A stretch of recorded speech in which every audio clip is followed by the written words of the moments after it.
Hey, Austin here. I'm gonna make another video and hope that this rain clears off in the next little while for me to be able to get home without the rain. Although I knew the rain was in the forecast, but I didn't think it was going to be this bad. It had held off all day long. So I'm drinking cedar tea straight from my French press because, oh my lord, it smells so good. It smells like summer camp. I'm drinking cedar tea straight from my French press because I forgot a mug.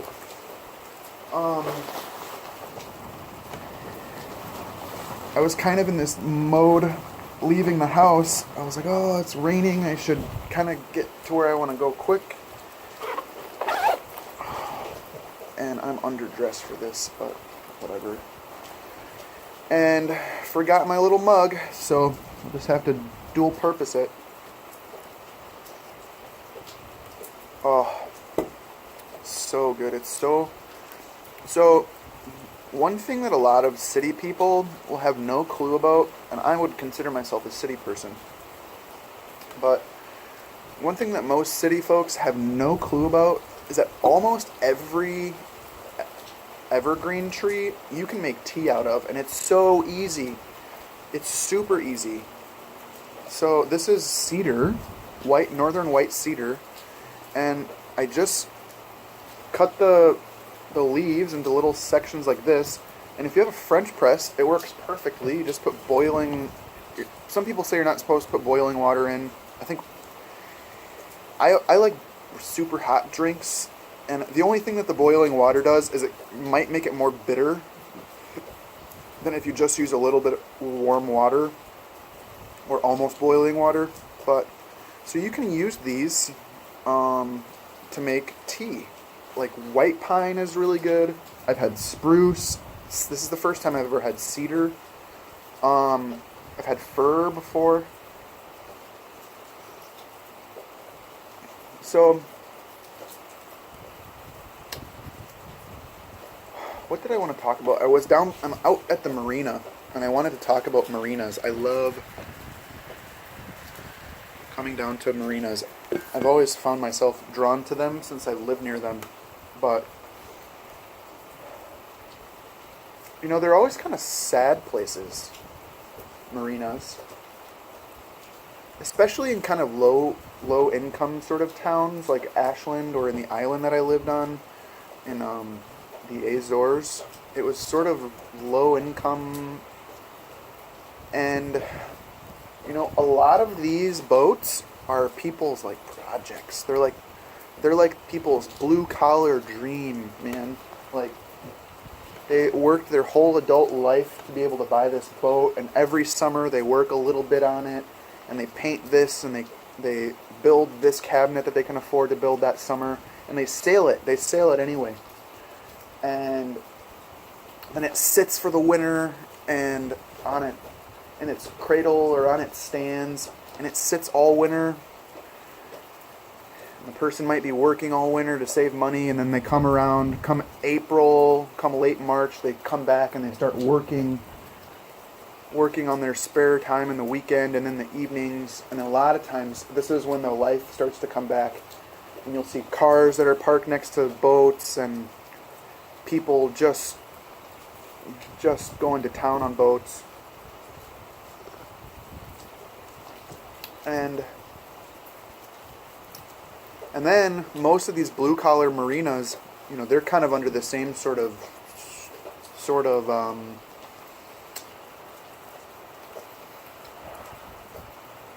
do you call them?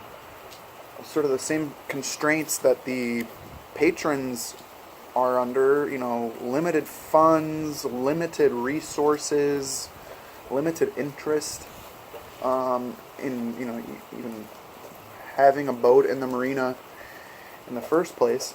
And, you know, like, there's this walking path. I don't know how well you'll be able to see in a low light, but there's this walking path that's like all torn up, and at some point, like, it was really nice, and it's like really ugly looking now. And there's over here there's this like pallet of railroad ties that was just brought out and dumped for a project of some kind, and there's this sailboat cradle here that's waiting for a sailboat, and I don't know. I I like the idea of, you know, the marinas that aren't perfect. It's so, I don't know if it's awful, but it's so frustrating sometimes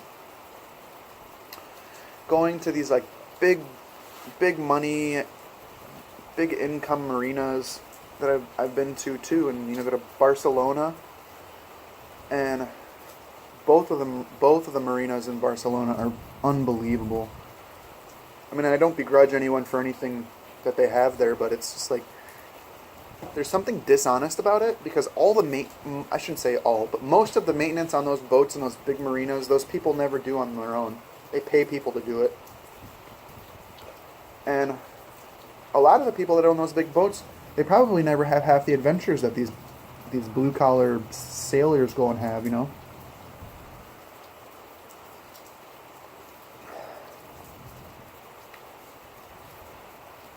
Cedar tea is so good.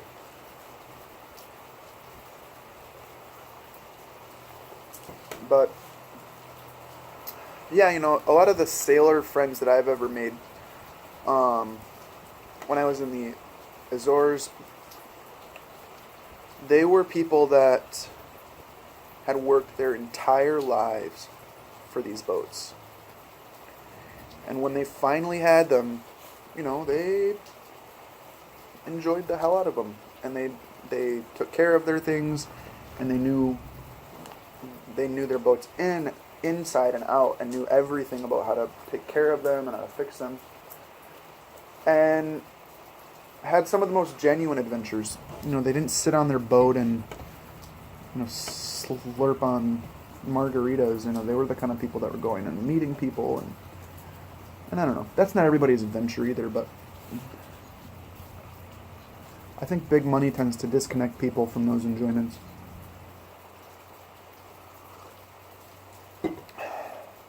So note to self, if I ever want to ultralight camp, I could just drink my coffee from my French press. I don't know. Ultralight camping, I've been reading a lot about ultralight and considering a lot of ultralight. 90% of the camping I've ever done has been car camping. Or camping where getting back to my car is never a nightmare for what I need. So it's so good. It's almost minty, this like evergreen, like it's almost a minty smell, and it just brings back so many enjoyable memories of my youth, of Lake Lundgren Bible Camp up near Pennbine, Wisconsin. I remember when I thought that was a long way away, and I think it's closer than the town that I live in now. I should look on a map and see. It's probably about the same. But so beautiful, this country up here.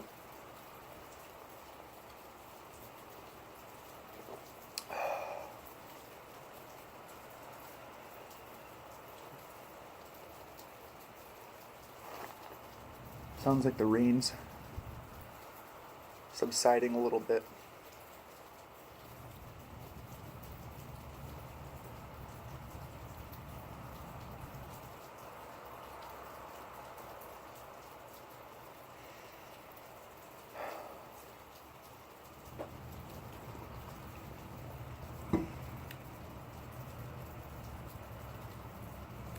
To the point in my life where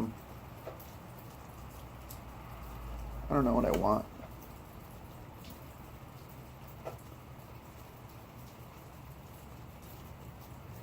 Or maybe I do know what I want, and that's the scary part.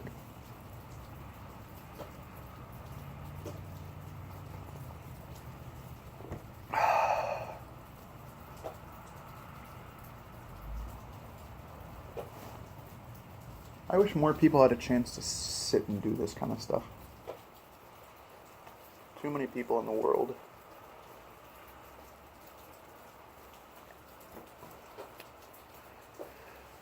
You know, this whole week I've been really anxious about all of this shit going on in Syria. Not for the people there, as awful as it sounds, but for myself. It's really easy to make something about yourself. And the reason I'm making this whole Syria thing about myself is because I have a year and a half, not that long, about 14 months left on my what's it called? Inactive ready reserve for the Air Force. So anytime up until June 21st of 2018, they can call me and say, Austin, we need you back. And then for God knows how long after that. I don't know. If it were on the 20th day of June of the last year, I don't know how long. If they could call me back and commit me to 2 years, I don't know. It's interesting to think about. Something I should read up about.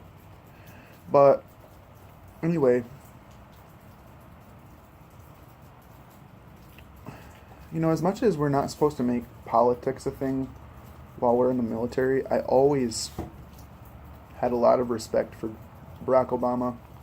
He did a lot of stupid shit when he was in office, but the one thing that I always felt, and that I always kind of would say that I saw in his face as the commander-in-chief, was that he always, to send people into harm's way, military members into harm's way, it was always a decision that he thought about, that he agonized over, that he was like, should I do this? Should I not? These are people with families, with real lives, with real things that need to happen, and they're not just disposable. To him at least, I always felt that was the way that things were going on. And then you have some draft dodging piece of shit like Donald Trump that I feel like he would just send us in to be cannon fodder. He doesn't give a shit about any of us.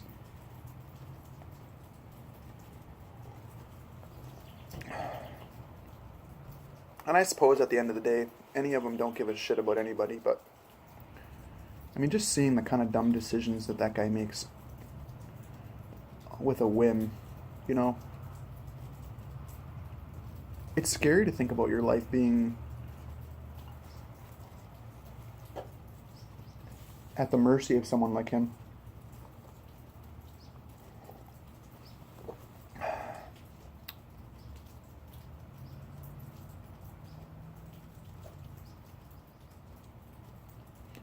And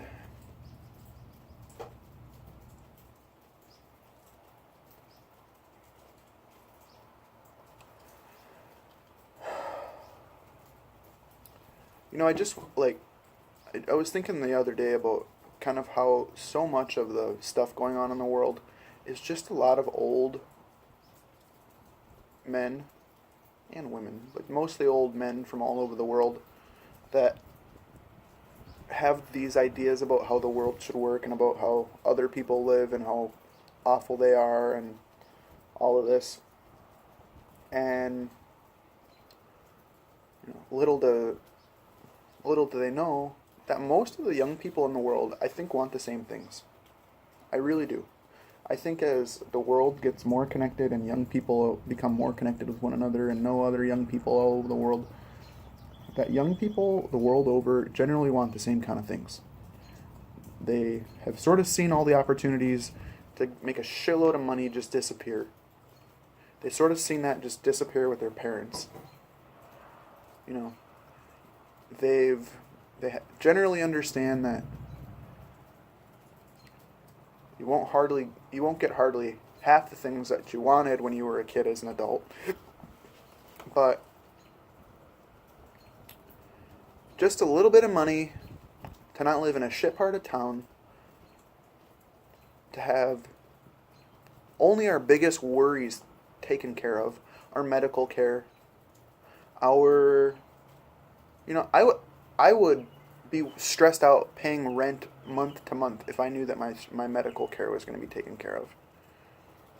But most, we just want to know that if you get sick, that shit isn't going to just go all to hell on you. We all want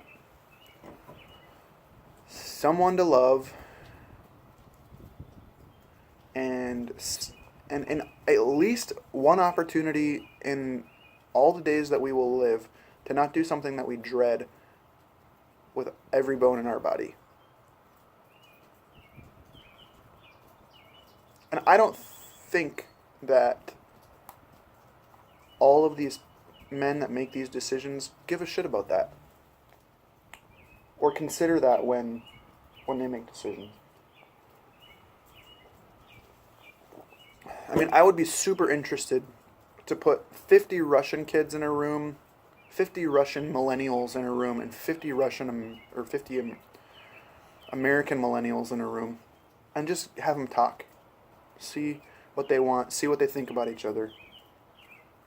Because when I think of Russia, I don't think of Russian teenagers being crazy, or Russian 20-somethings, or even 30-somethings being disconnected and, like, crazy people. I think they're probably just like me. Maybe they have some sort of ideas that are grown and cultivated through their own national identity. And then I think that most of them probably think that we are all just a bunch of people that, we want to, like all those things I listed before. Those are the simple things that we want. And I don't know. Maybe Russia tends to be more conservative. But I would say that even young Russians are probably pretty liberal people. The couple that I can say that I've met in my travels were that way anyway. But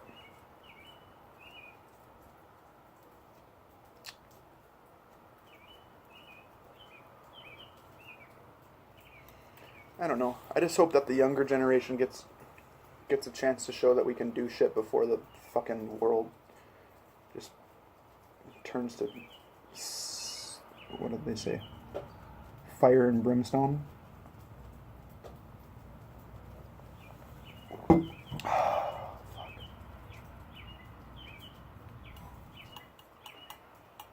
But anyway, it's getting dark. You can hardly probably see my face anymore in this sweet 5-megapixel video that we made.